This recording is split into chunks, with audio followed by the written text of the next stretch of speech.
वंदनीयारिका वेदपाठ प्रतिभावती माता जी की जय। वंदनीयारिका संघ की जय।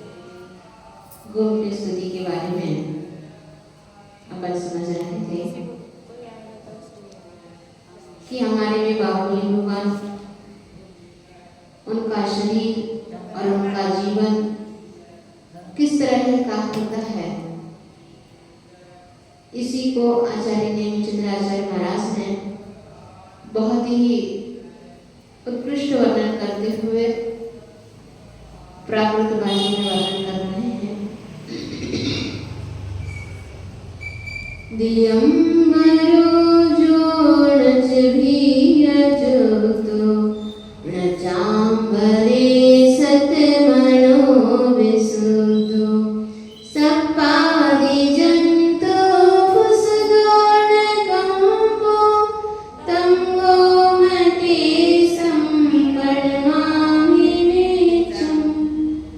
हमारे बाहुबली भगवान दिगंबर हैं, जो दिगंबरों जो दिगंबर हैं, भीयजुक्तो भययुक्त ना नहीं है, अर्थात निर्भय है। चा और अंबरे वस्त्र में सक्त मनोना आसक्त मन वाले नहीं हैं। विशुद्धो विशुद्ध हैं। चा और सर्पादि जंतु फुसदो सर्पादि जंतुओं के स्पर्श से भी कंपना कंपायमान नहीं है। तब उन गोमटेश बाहुबली भगवान को निचम सदा प्रणमामि में प्रणाम करता हूँ। हमारे मुनीश्वर सभी के सभी कैसे होते हैं? दिगंबर होते हैं। आप लोग भी दिगंबर हो कि नहीं हो? मात्र कहलाते हो दिगंबर। दिगंबर का अर्थ क्या होता है? दिगी ही अंबर है जिनके लिए, मतलब अंबर मतलब होता है वस्त्र, मतलब चारों दशों दिशाएं ही जिनके लिए वस्त्र हैं और कोई वस्त्र नहीं अपनाते हैं, वे दिगंबर कहलाते हैं। और तुम लोग तो कहीं श्वेतांबर हो, कहीं नीलांबर हो, कहीं पीलांबर है, फिर भी हम दिगंबर हैं। क्यों है दिगंबर? क्योंकि हम ऐसे मुनिराजों के अनुयायी हैं, मतलब उनके उपदेश से चलने वाले हैं, इसलिए हम लोग भी दिगंबर कहलाते हैं। ऐसे हमारे बाहुबली भगवान भी कोई वस्त्र नहीं है उनके पास, बिल्कुल ऐसे अड़ी होकर के खड़े हो गए हैं कि बस आप कुछ भी नहीं चाहिए, इसलिए वे दिगंबर भी हैं। और इतने गोल जंगल में जाकर के खड़े हो गए, कोई डर ही नहीं है।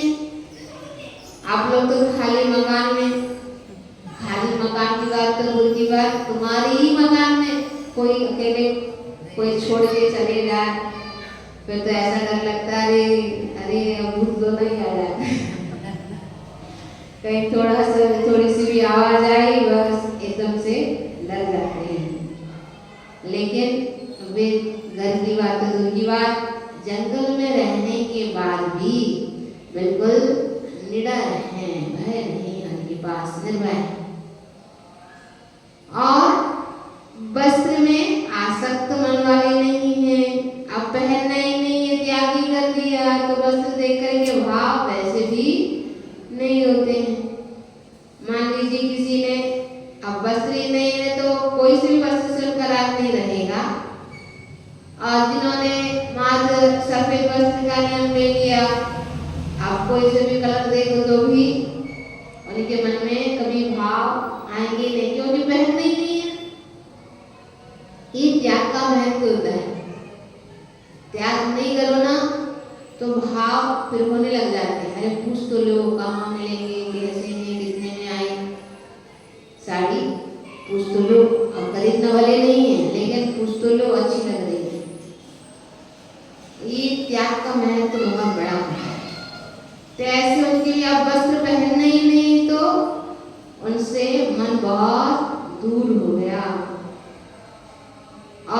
कैसे हैं? अब इन सब परिग्रहों से जब दूर हो जाते हैं तो अपने आप मन विशुद्ध बन जाता है। जब तक परिग्रह रहता है ना तभी चिंताएं ज्यादा होती हैं। अब इनको देखना है, इनको देखना है, इनको देखना है, ये चिंता वो चिंता, तरह तरह की चिंताएं होती हैं।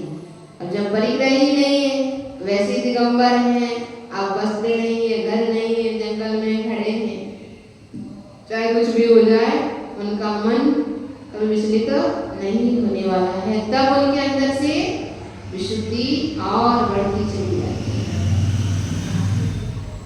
और सप्पादि मतलब सब आदि जंतुओं के स्पर्श से भी कभी कंपायना नहीं है। वो तो छू करके भी जा रहा है, बाजू में ही बैठा भी रह रहा है, तो भी उनसे कोई आसक्त मन वाले नहीं। अब तो दूर से ही देख लो भाग जाओगे। स्पर्श की बात तो दूर की बात, अपन दूर से ही सांप दिख जाए, अरे सांप आ गया, नहीं तो पानी गिरा होगा, कितनी तो ठंडी लगी होगी, कितनी तो गर्मी लगी होगी, ऐसे खुले में कैसे खड़े हो जाते हैं। धन्य है ऐसे महाराजों की तपस्या। तीर्थंकर भी क्यों ना हो, तीर्थंकर ने भी इतनी बड़ी तपस्या नहीं की, मतलब अब उनको तो आहार के लिए निकलना ही होता है। जितने भी तीर्थंकर होते हैं ना, वे लोग कभी ऐसा नहीं हो सकता कि दीक्षा ली हो और बिना आहार किए उनके लिए केवल ज्ञान हो जाए, कभी नहीं होता। भले 3 उपवास कर ले, दीक्षा के बाद 6 उपवास कर लो, 4 उपवास कर लो, 3 उपवास कर लो, कितने उपवास कर लो, लेकिन आपको उसके बाद आहार के लिए तो उठना ही पड़ेगा, आहार के लिए जाना ही पड़ेगा, ये नियम होगा। बिना आहार किए कभी केवल ज्ञान नहीं हो सकता। जो कम से कम में जिनके लिए केवल ज्ञान हुआ, किनके लिए हुआ? मल्लिनाथ भगवान के लिए 6 दिन में केवल ज्ञान हो गया। कितने दिन में? 6 ही दिन में दीक्षा ली और 6 ही दिन में उनके लिए केवल ज्ञान हो गया। तो भी उसके बीच में एक बार तो आहार के लिए निकले होंगे, बिना आहार के उनके लिए केवल ज्ञान नहीं हुआ। ऐसा क्यों करते हैं?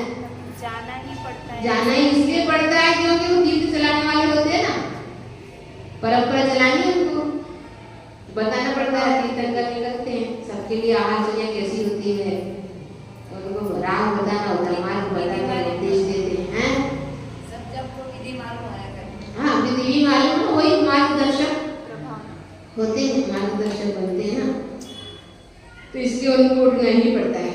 लेकिन हमारे भगवान तो बाहुबली भगवान तो वो काम भी नहीं किए, जिसको जो करना उसे करते रहो, हमें तो कहीं नहीं जाना है, बस आकर के जो खड़े हुए से धन्य है इनकी तपस्या। ऐसे 1 वर्ष तक